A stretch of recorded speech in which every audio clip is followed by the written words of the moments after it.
Hi everybody, my name is Wendy Barrett and I'm also known as the Pear Lady. And today we are going to make poached pears dipped in chocolate sauce and rolled in pecans. You could also roll them in walnuts if you want. So, a couple of things about poaching pears. One is I like to use a bosque because they hold their shape really, really well, and they look pretty. So when you buy the bosque pear, I mean, you can interchange.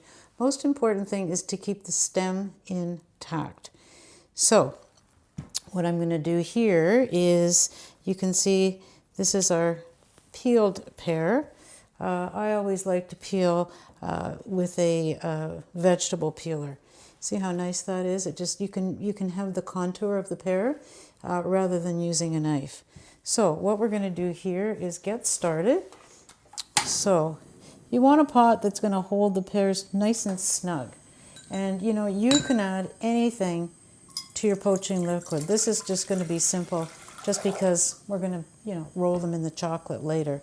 So what I'm going to do is I added some water and some sugar.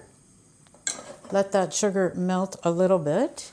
And you can add cardamom, you can add star anise, you can use red wine, white wine, I mean, anything really goes for poaching liquid. That's a cinnamon stick, which I just broke up. So one of the keys to poaching pears is to make sure your pears are submerged in the water. Choose a pear that's fairly firm so it doesn't disintegrate as you're poaching it. So this is the key. This is my little favorite parchment paper. And what that will do is keep the pears submerged as you're cooking them.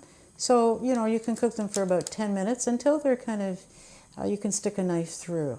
So, let's add the pears, and you just put them down. Normally I would do 4 pears in here. And basically they're submerged with this parchment paper. It's a good little trick.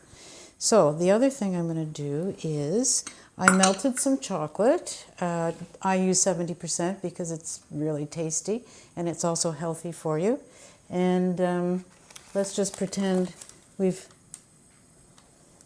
poached this already. Yeah, we're just pretending now. Let these cool a little bit.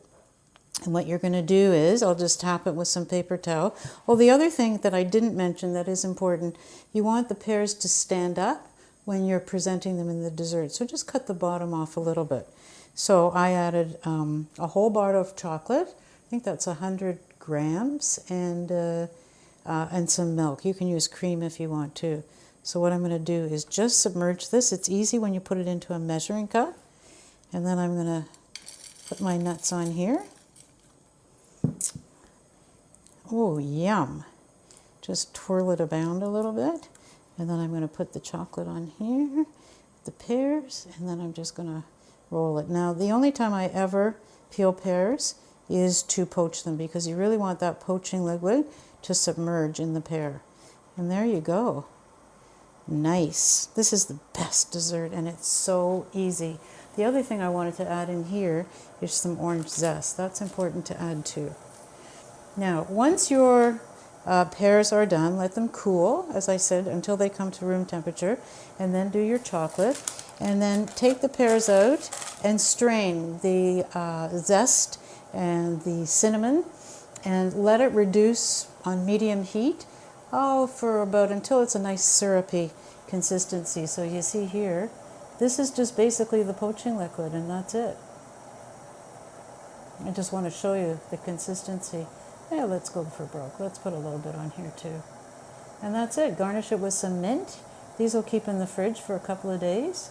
And there you go. You've got your gorgeous poached pear dessert, rolled in chocolate, and just a little bit of nuts around them. So enjoy.